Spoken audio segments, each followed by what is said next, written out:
Hello student, welcome to my new video. आज का ये वीडियो क्लास 11th के स्टूडेंटों के लिए बहुत ही ज़्यादा इंपॉर्टेंट है, क्योंकि आज के इस वीडियो में हम इंपॉर्टेंट चैप्टर पर आज न्यूमेरिकल जानने वाले हैं, जो आपके बोर्ड एग्जाम के लिए मतलब बहुत ही ज़्यादा इंपॉर्टेंट है क्लास 11th के एग्जाम के लिए। तो मैं आपको बता दूं कि क्लास 11th भौतिक विज्ञान फिजिक्स हम पढ़ रहे हैं और चैप्टर 2 से हम अपने न्यूमेरिकल को स्टार्ट करेंगे, क्योंकि चैप्टर 1 में न्यूमेरिकल है नहीं, ठीक है ना। बेसिक उसमें कुछ बातें हैं जो आपको बता दी गई हैं। न्यूमेरिकल चैप्टर 2 से ही पूछा जाता है, ठीक है। तो इसको हम देखते हैं। मात्रक एवं मापांक चैप्टर का नाम है, मोस्ट इंपॉर्टेंट न्यूमेरिकल को जानेंगे जी, ठीक है ना। तो मैं यही कहूंगा, बहुत सारे स्टूडेंट हैं जो कमेंट किए थे कि सर न्यूमेरिकल पे भी वीडियो लाइए, तो बिल्कुल आ गया है आपके न्यूमेरिकल पे वीडियो। अब एक एक करके जानते हुए, समझते हुए और सीखते हुए चलिए जी, ठीक है ना। तो देखिए यहाँ पे हमने सबसे पहला अपना न्यूमेरिकल 1 ले लिया है। चलिए जी, ठीक है, कलर हमने चूज कर लिया। देखिए सबसे पहला हमारा इंपॉर्टेंट क्वेश्चन क्या आता है, कह रहा है कि किसी वस्तु का द्रव्यमान और वेग के मापन में प्रतिशत त्रुटि क्रमशः 1%, 2% हो तो उस वस्तु की गतिज ऊर्जा की गणना में प्रतिशत त्रुटि कितनी होगी, यह आपको बताना है। देखिए सबसे पहली बात ना, इस पर बहुत तरीके से आपसे क्वेश्चन पूछे जाते हैं, ठीक है ना। जैसे कि त्रुटियां ज्ञात करने के लिए पूछ लिया जाता है, सार्थक अंक ज्ञात करने के लिए पूछा जाता है, सार्थक अंक कहाँ पे कितने होंगे। इस तरीके से क्वेश्चन बहुत तरीके से न्यूमेरिकल पर जो ये चैप्टर है इससे पूछे जाते हैं। तो मैं फिलहाल यही कहूँगा कि पहले हम त्रुटि, जो आपका पहले जितने भी त्रुटि पर पूछे जाने वाले क्वेश्चन है घुमा घुमा कर, उसको हम जानने का प्रयास कर रहे हैं। तो सबसे पहली बात यहाँ पे अगर ध्यान से समझें तो सबसे पहले आप हल लिखेंगे।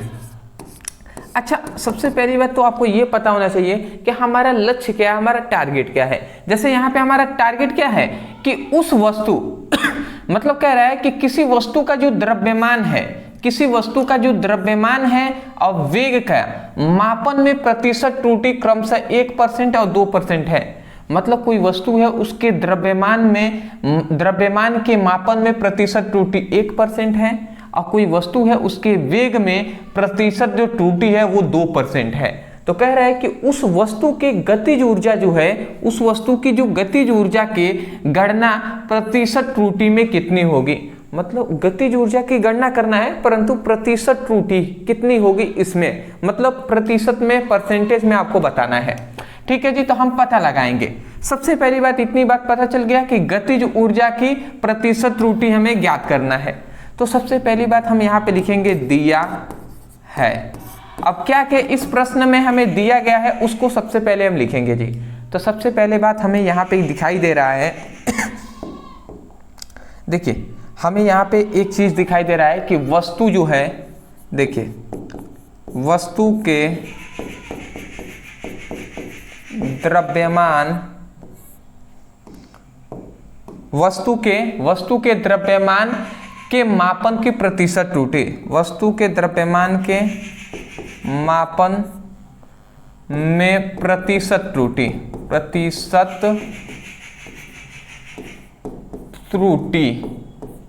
वो कितना है, तो 1% है।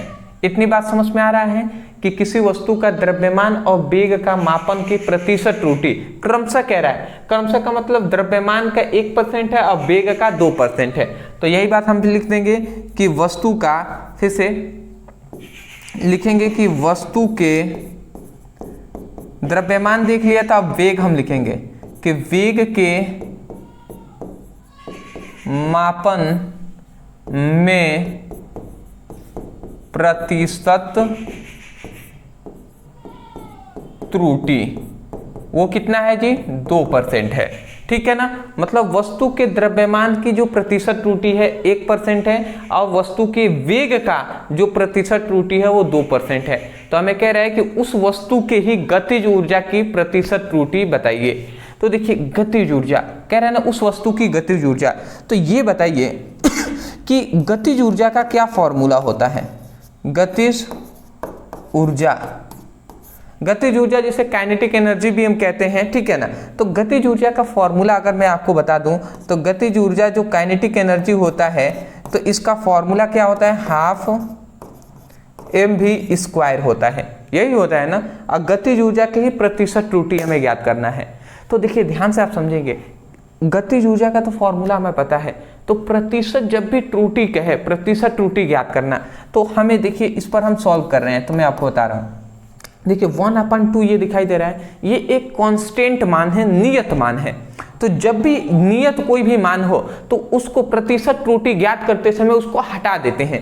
तो 1/2 जो फॉर्मूला में है ये एक नियतांक है, इसलिए इसको हटा दे रहे हैं। चाहे यहाँ पे कोई भी हो, किसी का भी फॉर्मूला लगा रहे हैं, 2 है, 3 है, 5 है, कोई फॉर्मूले में आ जाता है, वो एक कांस्टेंट मान हो तो उसको हम हटा देंगे, एक नियत मान होगा उसको हटा देंगे। तो 1/2 तो हट गया। उसके बाद यहाँ पे m आता है। m क्या है? द्रव्यमान है। तो यहाँ पे देखिए वस्तु के द्रव्यमान में जो प्रतिशत त्रुटि है वो कितना है? 1% है। तो वो हम क्या लिख देंगे? 1%। और फिर से बीच में क्या है? कुछ नहीं है, तो गुणा है, तो गुणा हमने लिख दिया। फिर से देखिए, फिर से कह रहा है कि यहाँ पे v है, v क्या है? वेग है। तो कह रहा है ना वस्तु के वेग के मापन में प्रतिशत त्रुटि 2% है, तो हम यहाँ पे 2% लिख देंगे, ठीक है ना।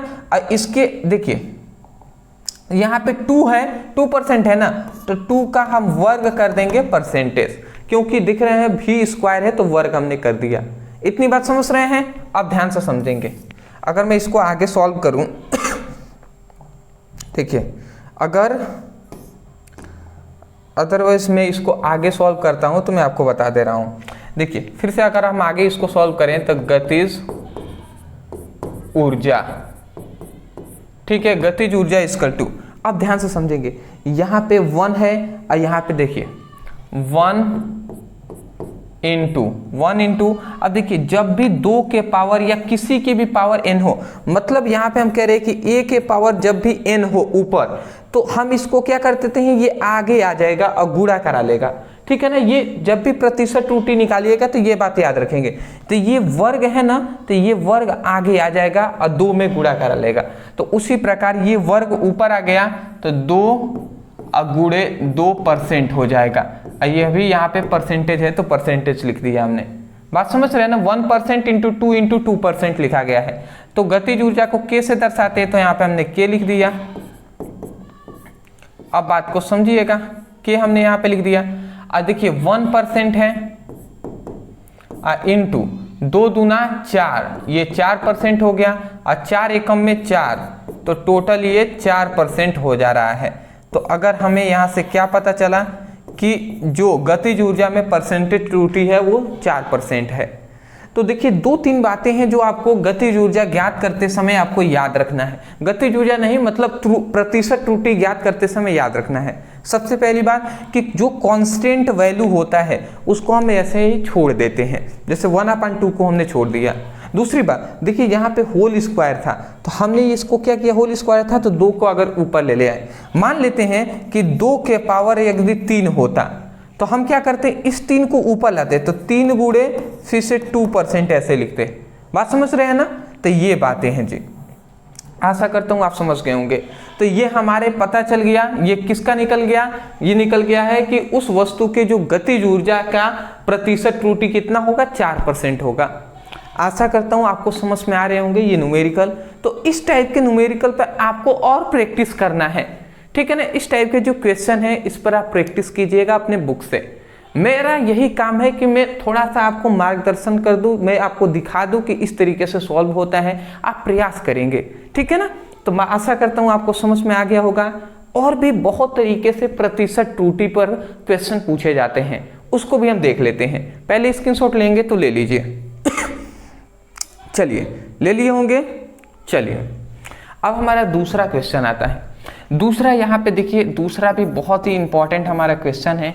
कह रहा है कि एक प्रयोगों में सरल लोलक का आवर्तकाल 2.63 सेकेंड और 2.56 सेकेंड और 2.46 सेकेंड या 2.71 सेकेंड और 2.80 सेकेंड नोट दिए गए, निम्न की गणना कीजिए। तो यहाँ पे निम्न की कौन कौन सी की गणना करना है? सबसे पहली बात तो यहाँ पे हमें अगर मैं देखूं तो यहाँ पे हमें माध्य आवर्तकाल की गणना करना है, प्रत्येक क्षण पर, प्रेक्षण मतलब क्षण ही होता है, तो प्रत्येक प्रेक्षण पर निरपेक्ष त्रुटि ज्ञात करना है, फिर से आपेक्षिक त्रुटि हमें ज्ञात करना है, और अंत में फिर से हमें प्रतिशत त्रुटि ज्ञात करना है।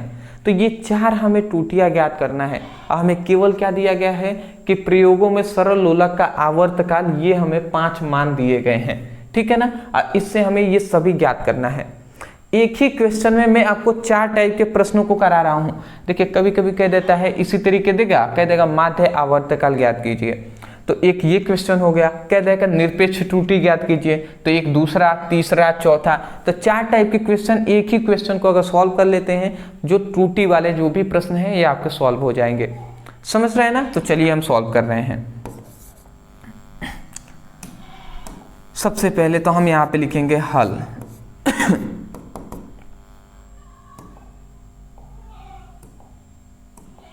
चलिए जी हल लिखते हैं। तो सबसे पहले हम क्या लिखेंगे, दिया है। अब क्या क्या दिया है उसको हम लिखते हैं जी, ठीक है ना। चलिए दिया है क्या, हमारे पास दिया है सरल लोलक का जो आवर्तकाल का मान दिया है, तो आवर्तकाल को हम यहाँ पे लिखते हैं आवर्तकाल।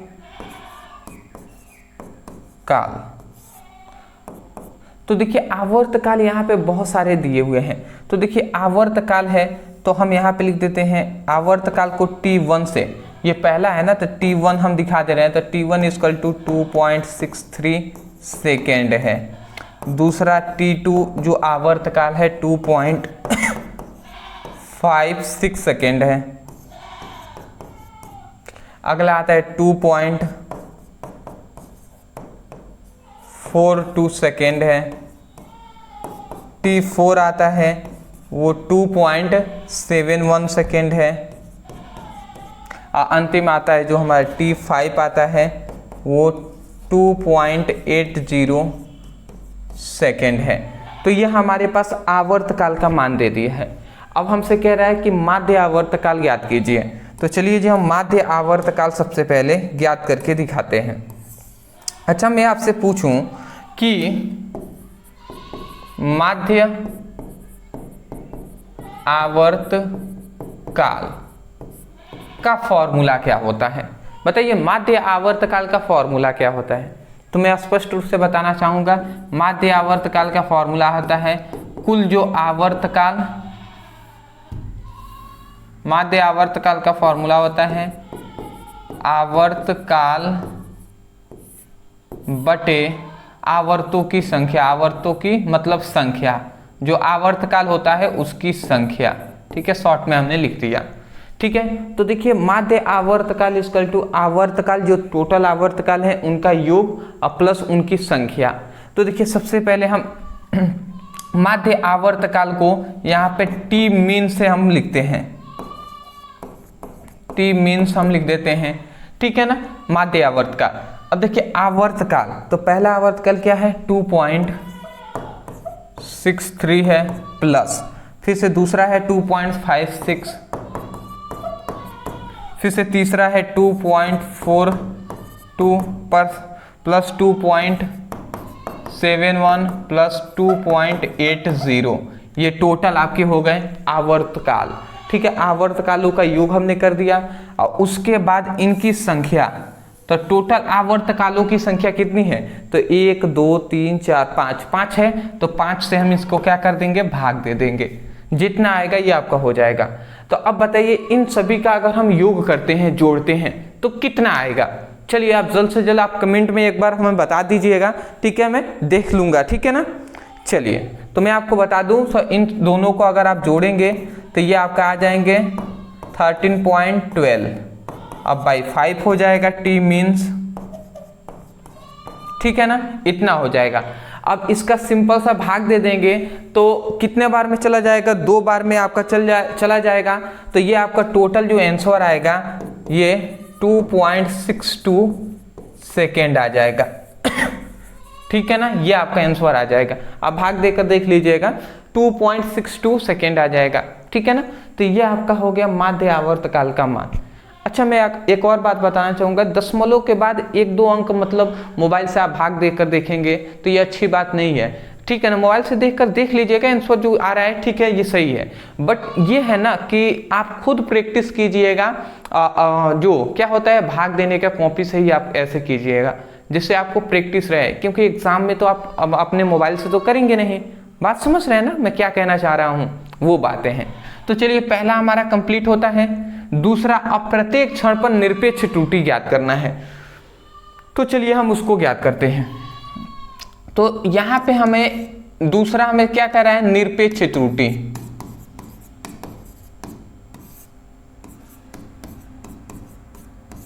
अच्छा मैं आपसे पूछूं निरपेक्ष त्रुटि का फॉर्मूला क्या होता है? क्या आप कोई भी बता सकते हैं कि निरपेक्ष त्रुटि बराबर क्या होता है? तो सिंपल सी है कि निरपेक्ष त्रुटि बराबर होता है माध्य आवर्तकाल और माइनस आवर्तकाल, ठीक है ना, ये फॉर्मूला होता है जी। ये आप याद कर लेंगे।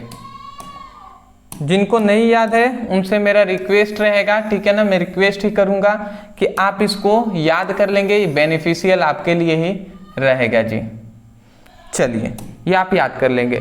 निरपेक्ष त्रुटि बराबर होता है माध्य आवर्तकाल माइनस आवर्तकाल, ठीक है।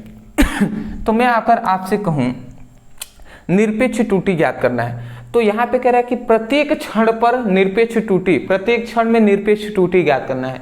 तो सरल लोलक का आवर्तकाल एक ये है, एक ये है, एक ये है, एक ये है, इस तरीके से प्रत्येक अलग अलग क्षण है। पहला है 2.63 सेकेंड पर है, दूसरा क्षण है इतना। तो पहले हम इस क्षण के लिए ज्ञात करेंगे, मतलब T1 जो आवर्तकाल है इसके लिए, ठीक है ना। तो हम लिखते हैं, तो T1 के लिए निरपेक्ष त्रुटि, T1 के लिए निरपेक्ष त्रुटि,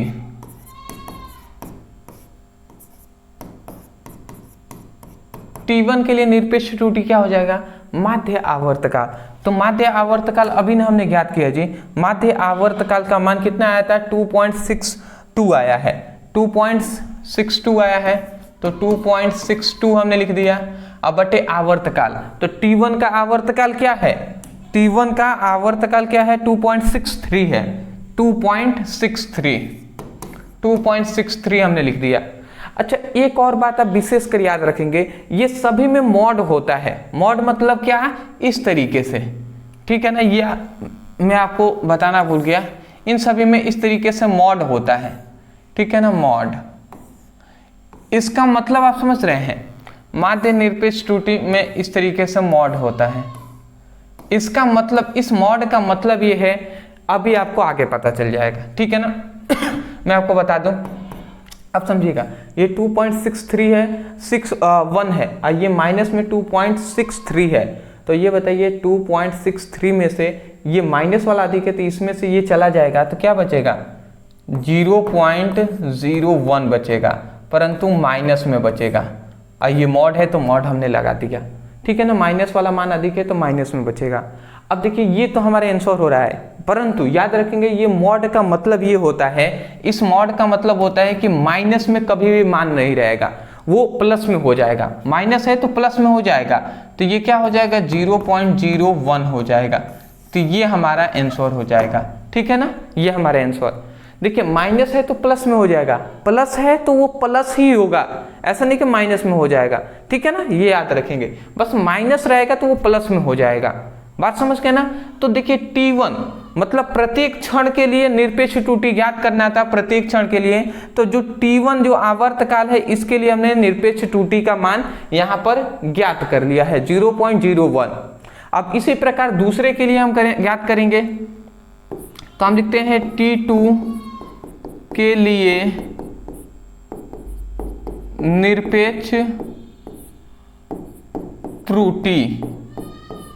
तो ये क्या हो जाएगा, सबसे पहली बात, माध्य आवर्तकाल का मान तो हम जानते हैं 2.62 होता है, ये हमने लिख दिया, माइनस आवर्तकाल। तो T2 का आवर्तकाल कितना है, T2 का आवर्तकाल 2.56 है, तो हम लिख देंगे 2.56। अब बताइए 2.62 में से 2.56 जाता है तो कितना आ जाएगा जी, ठीक है, कितना आ जाएगा तो अगर हम देखें तो 56 और 4 और 2 6, तो ये आ जाएगा 0.06 आ जाएगा, ठीक है ना, परंतु ये माइनस में आएगा। एक बात मैं बताना है भूल गया,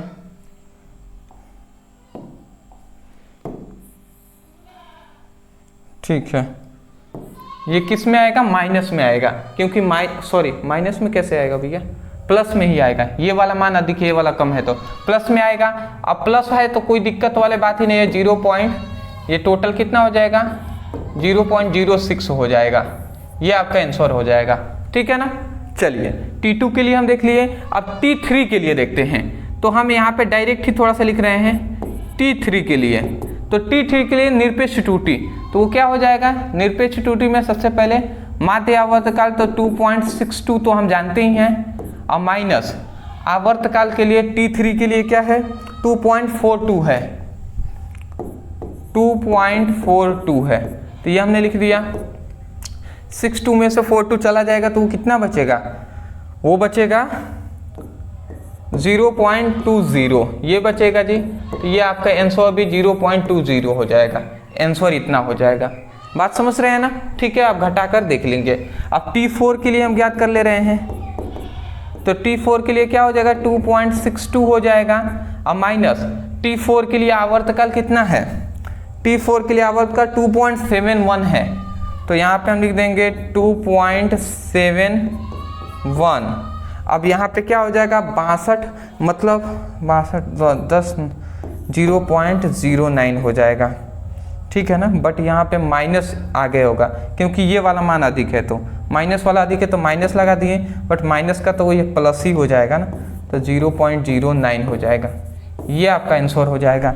और T5 के लिए अगर हम ज्ञात करें, बात आपको समझ में आ ही रहा होगा, ठीक है ना, कि हम क्या कर रहे हैं। T5 के लिए निरपेक्ष त्रुटि, तो पहले माध्य आवर्तकाल 2.62 है, तो ये हमने लिख दिया।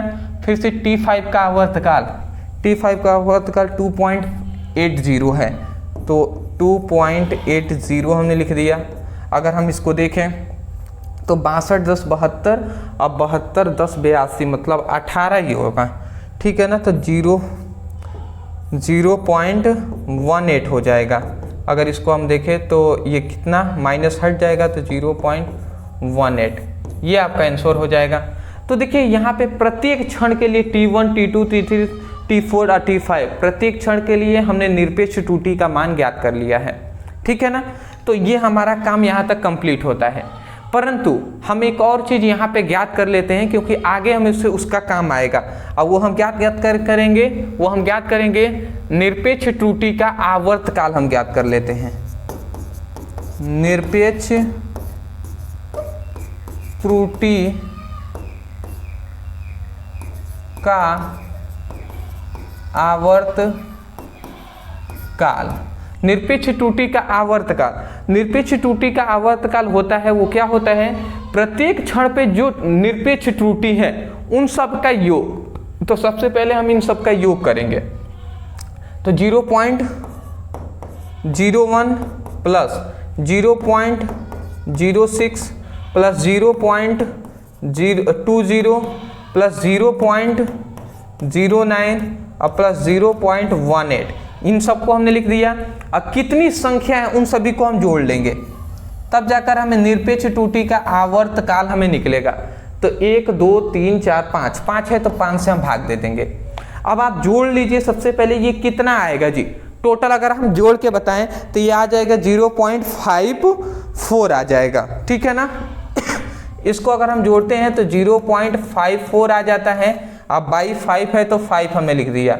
अगर इसको भाग देंगे 0.11 आ जाएगा, 0.11 आ जाएगा, ठीक है ना। निरपेक्ष त्रुटि का आवर्तकाल हमने एक निकाल लिया है, 0.11 निकाल लिया है, जबकि ये हमें कहा नहीं है क्वेश्चन में, हमें तो केवल कहा गया था प्रत्येक क्षण पर निरपेक्ष त्रुटि ज्ञात करना।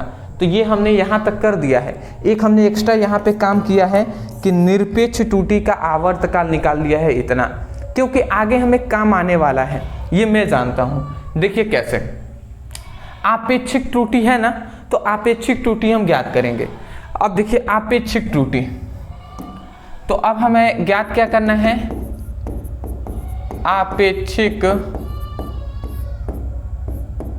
त्रुटि। तो ये बताइए, किसी को पता है आपेक्षिक त्रुटि का फॉर्मूला क्या होता है? ठीक है ना, तो याद रखेंगे आपेक्षिक त्रुटि का फॉर्मूला होता है निरपेक्ष त्रुटि का माध्य आवर्तकाल बटे माध्य आवर्तकाल।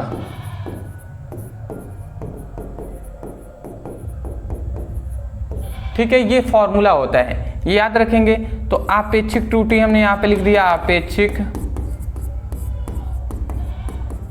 त्रुटि, निरपेक्ष त्रुटि का माध्य आवर्तकाल का मान हमने यहां पे ज्ञात किया है 0.11, ये हमने ज्ञात किया है, तो 0.11 लिख दिए। अब माध्य आवर्तकाल का हमने यहां पे देखा था कि माध्य आवर्तकाल का निकाला था 0.62 निकाला था ना, 62, तो 2.62 था। ठीक है, माध्य आवर्तकाल का मान 2.62 था। ठीक है, इतना निकाल लिया। अब भाग देंगे तो कितना आ जाएगा जी? यदि हम इसमें इसका भाग देते हैं तो 0.04 आ जाएगा, ये आपका आ जाएगा आंसर। ठीक है ना, तो आपेक्षिक त्रुटि का मान हमें इतना मिल जाएगा, इतना सेकेंड हो जाएगा। ठीक है, अब हमारा अंतिम जो आता है, ठीक है, तो ये हमने देख लिया। अब हमारा अंतिम यहाँ पे क्वेश्चन क्या कहता है? इसी क्वेश्चन में देखिए, यहाँ पे हमारा अंतिम क्वेश्चन आपेक्षिक त्रुटि भी निकाल लिया, अब आता है प्रतिशत त्रुटि। ठीक है ना, तो इसको भी हम देख लेते हैं। अब हमारा अंतिम कह रहा है प्रतिशत त्रुटियां। थोड़ा सा मैं फास्ट चल रहा हूँ इसलिए कि विसर्जन होने वाला है मेरे गांव में, तो बहुत ज़्यादा मतलब अभी आवाज़ होने लगेगा। ठीक है ना, तो कैमरे में भी आएगा, आप सभी को वीडियो अच्छे से सुनाई नहीं देगी, इसीलिए। ठीक है ना, तो इसलिए मैं जल्द से जल्द इसको सोच रहा हूँ टॉपिक कंप्लीट कर लूँ। देखिए प्रतिशत त्रुटि बराबर होता है